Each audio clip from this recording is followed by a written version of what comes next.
एक थॉट शायद आप लोगों ने भी सुना होगा। कहते हैं कि एक पौधा जब पेड़ बन जाता है, वो पेड़ सबसे पहले अपनी जड़ों को छाव देता है। यानी उस पेड़ के नीचे जो भी प्लांट हैं या जो भी जानवर हैं वो भी हैं, सबसे पहले वो छाव उनको देता है, उसके बाद में राहगीरों को देता है या फिर दूसरे जीवों को या वस्तुओं को देता है। उसी तरह से एक महिला होने के नाते, एक वेल विशर होने के नाते, एक बहन होने के नाते या फिर एक माँ होने के नाते मेरा ध्यान सबसे पहले महिलाओं पे जाएगा, उसके बाद में दूसरे कंटेंट पे, दूसरे विषयों पे जाएगा, लेकिन सबसे पहले मेरा ध्यान बेटियों और महिलाओं पे जाएगा। इसीलिए शायद मैं सबसे ज्यादा वीडियोस अपनी बेटियों के लिए और बहनों या माताओं के लिए बनाती हूँ। हमारे समाज में व्याप्त एक मानसिकता मेरे सामने आई, जो कि मैंने चीज को समझा, भापा, उसके बाद में मुझे लगा कि इसके ऊपर कुछ बोलना चाहिए। क्योंकि जो सही व्यक्ति हैं, जो मेहनती व्यक्ति हैं, उसके बावजूद भी अगर उनके मन में शंका है कि हम लोग नीच हैं, हम लोग छोटे हैं या फिर हम लोग किसी चीज को डिजर्व नहीं करते, तो ये सोच बहुत से लोगों की जान ले लेती है या फिर जिंदगी में कभी उनको आगे बढ़ने नहीं देती। एक डिफरेंस मैं आप लोगों के सामने रखती हूँ, शायद हो सके तो आप समझ पाए उसको और मेरे विचार उसके प्रति कैसे हैं जरूर बताएं आप लोग। एक डिफरेंस मैंने देखा है हमारे समाज में व्याप्त महिलाओं से संबंधित। कुछ बेटियां होती हैं जो बचपन से ही बहुत रईसी से पलती हैं, धन धान्य से संपन्न घर में पैदा होती हैं, बहुत सारा पैसा, बहुत सारी संपत्ति, गाड़ी, ऐशो आराम, बहुत कुछ मिलता है। वो बेटियां अपने माता पिता के घर में भी बहुत ही लाड प्यार से और बहुत सारी सुख सुविधाओं के साथ में बड़ी होती हैं। और कोई भी पेरेंट जो अपनी बेटी के ऊपर इतना लाखों करोड़ों रुपए खर्च करता है, वो कभी भी अपनी बेटी को अपने से नीचे घर में या फिर अपने से कम क्षमता वाले घर में या फिर अपने से कम पैसे वाले घर में कभी नहीं देता है, उससे ऊपर ही देगा। जब वो बेटी शादी करके उन घर में चली जाती है, उस घर के अंदर भी वो बहुत सी सुख सुविधाओं से संपन्न होती है। वहां पर भी शायद उसको पैसों की कमी नहीं होती है, क्योंकि स्टार्टिंग से ही उनके माता पिता ने ये प्रिटेंड किया होता है, we are rich people and हम हमारी बेटी को बहुत कुछ दे सकते हैं, इसलिए आपको भी हमारी बेटी को वैसा ही रखना होगा। लेकिन देखा है मैंने उन बेटियों को पैसे खर्च करने के अलावा, रईसी झाड़ने के अलावा, अपनी लाइफ को लग्जरियस जीने के अलावा दूसरा कोई इनकी जिंदगी का कोई मोटिव नहीं होता। शादी के बाद में भी इतनी सुख सुविधाएं उनको मिल जाती है, इतना सारा उनके पास में पैसा होता है, जिससे गाड़ियों में घूमना, किटीज करना, पार्टीज करना या फिर शॉपिंग करना, ये उनका जीवन का उद्देश्य बन जाता है। और जिंदगी भर वो अपने आप को इस तरीके से सबके सामने प्रिटेंड करती हैं कि हम लोग छोटे लोगों के मुंह नहीं लगते। कभी वो गाड़ी से नीचे भी नहीं उतरेगी, छोटी मोटी शॉप पे भी नहीं जाती हैं, अपने से कम पैसे वाले लोगों की बात भी नहीं करती वो महिलाएं। ये है मेरे वीडियो का पहला कंटेंट। एक दूसरा कंटेंट भी होता है। एक बेटी मध्यम वर्ग या फिर निम्न वर्ग में पैदा होती है, अपने माता पिता को संघर्ष करते हुए देखती है। उसी दिन से उसके दिमाग में, उसके जहन में एक ही लक्ष्य बन जाता है कि मैं मेरे माता पिता की मदद करूं, कंट्रीब्यूट करूं, चाहे वो आर्थिक रूप से हो, मानसिक रूप से हो या शारीरिक रूप से हो, वो पूरा करती हैं, जी तोड़ के मेहनत करती हैं, माँ बापों के साथ में कंधे से कंधा मिला के चलती हैं, दो पैसा कमा के घर में लाके अपने माता पिता को देने की कोशिश करती हैं। लेकिन ज्यादा ब्यूटी पे ध्यान नहीं जाता, ज्यादा अपने फिजिक्स पे ध्यान नहीं जाता, ज्यादा ऐशो आराम पे ध्यान नहीं जाता, तो शायद उसका नसीब भी ऐसा नहीं होता है, इसलिए उसको आगे भी उसी घर में दिया जाता है जहां पे उसकी बहुत नीड होती है या फिर काम की जरूरत होती है। शादी होने के बावजूद भी वो संघर्ष छोड़ती नहीं है, वो संघर्ष करती है। बहुत सारी महिलाओं, बहुत सारी बेटियों को मैंने देखा है मजदूरी करते हुए, धूप में, चिलचिलाती धूप के अंदर वो मजदूरी करती हैं, उनकी स्किन जल जाती है, उनको इतना सजने संवरने का टाइम नहीं मिलता, क्योंकि उनको पता है कि अगर हम सजने संवरने लग गई तो कमाएगा कौन। शादी से पहले अपने माता पिता के साथ में और शादी के बाद में अपने पति के साथ में कंधे से कंधा मिला के चलती हैं और मजदूरी करती हैं। रोज रात को ये सोच के सोचती हैं कि कल मुझे मजदूरी अच्छी मिलेगी, इसीलिए मेरे परिवार के लिए मैं कुछ कर पाऊंगी और परिवार के बाद में अपने बच्चों के लिए कुछ कर पाऊंगी।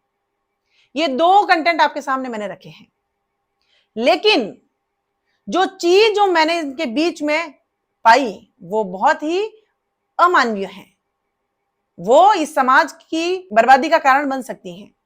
वो ये है, मैंने देखा है उन सभी रईस बेटियों को, रईस महिलाओं को जो करती कुछ नहीं है पैसे उड़ाने के अलावा, किटीज के अलावा। और किटीज में क्या होता है सब जानते हैं। बहुत सारी ऐसी पार्टियां भी होती हैं, जैसे रेव पार्टीज भी होती हैं। मैं आप लोगों के सामने स्पष्ट बोलना चाहूंगी कि वो बहुत सारे ऐसे कर्म भी होते हैं जो कि आगे जाके कुकर्म कहलाते हैं, लेकिन वो करती हैं क्योंकि वो रईस हैं। कुछ महिलाएं होती हैं जो धन धान्य भी होती हैं, पैसों से संपन्न भी होती हैं और अपने जीवन का लक्ष्य भी निर्धारित करती हैं, लेकिन वो कुछ ही होती हैं। बाकी सब पैसे उड़ाना जानती हैं, शॉपिंग करना जानती हैं और सिर्फ रईस ही झाड़ना जानती हैं। उन महिलाओं को अगर कह दिया जाए कि कुछ मजदूरिन हैं, कुछ मजदूरी करने वाली महिलाएं हैं, उनके साथ बात करनी है या मिलना है, उनको बदबू आती है उनके पसीने से, उनको गंदी लगते हैं, वो उनको टच करना तो छोड़िए, वो उनसे बात भी करना पसंद नहीं करती हैं। उनके साथ में वो ऐसा बर्ताव करेगी, मासान है ही नहीं। इतनी घृणा भरी नजरों से उनको देखती हैं और उनके लिए मतलब इतनी उनको हंसी का पात्र बना देगी मानो कि जिंदगी में उनका कोई वजूद ही नहीं है। उनके बदन से स्मेल आती है पसीने की, गंदी बदबू आती है, क्योंकि वो परफ्यूम नहीं लगाती। मजदूरी करने वाली महिलाएं, उनको समय नहीं है ना परफ्यूम लगाने का। मैं उन तमाम महिलाओं को जो ऐसी सोच रखती हैं, मैं बता देती हूँ, कुछ चीजें बता देती हूँ कि वो क्या करती हैं। आप जब किटी पार्टी करने जाती हैं, आप जब पार्टीज अटेंड करने जाती हैं, या फिर आप जब क्लब में जाती हैं, तो आपके बच्चे पीछे और महिला संभालती हैं, यानी आपके घर की मेड संभालती है, आपके घर के नौकर चाकर संभालते हैं।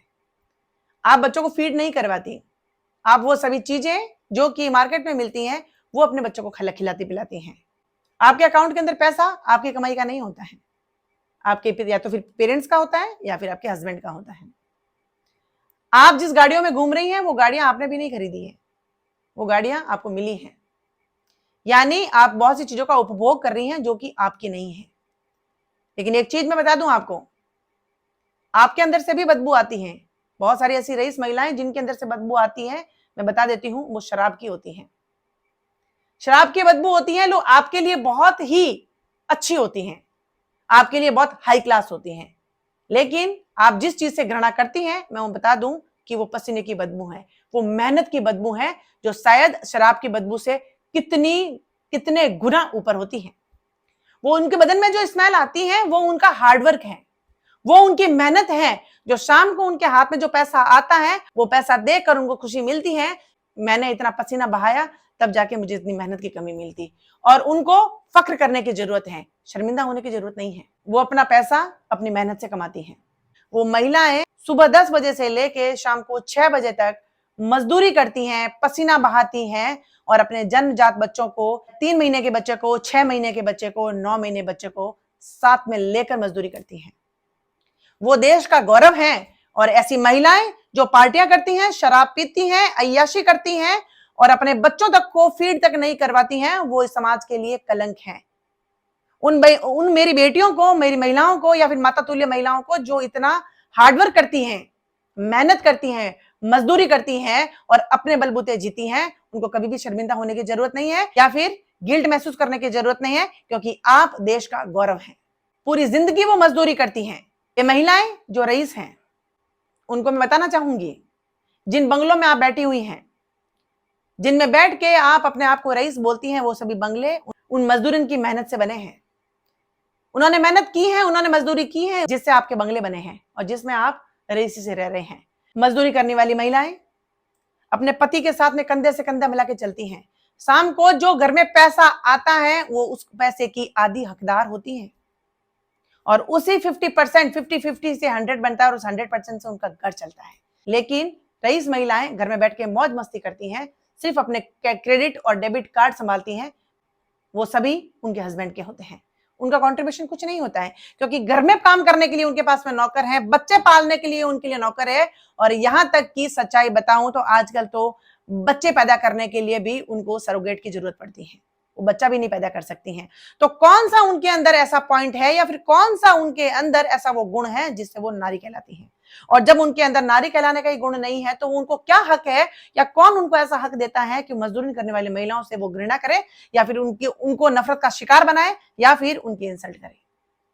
मैं अपने देश की सभी बहनों से जो मेहनत करती हैं, मेहनत करके पैसा कमाती हैं, अपने माता पिता के साथ में कंधा से कंधा मिला के चलती हैं, अपने पति के साथ में कंधा से कंधा मिला के चलती हैं और सुबह 10 बजे से लेकर शाम को 6 बजे तक मेहनत करती हैं और पैसा कमाती हैं, वो हमारे देश का गौरव है, हमारे देश की गरिमाएं हैं और सही मायने में महिला है, क्योंकि वो अपने पति की सुख दुख की साथी होती हैं, वो अपने बच्चों को पालती हैं, वो अपना घर चलाती हैं, मेहनत करती हैं और जितना पैसा होता है उतने ही पैर पसारती हैं।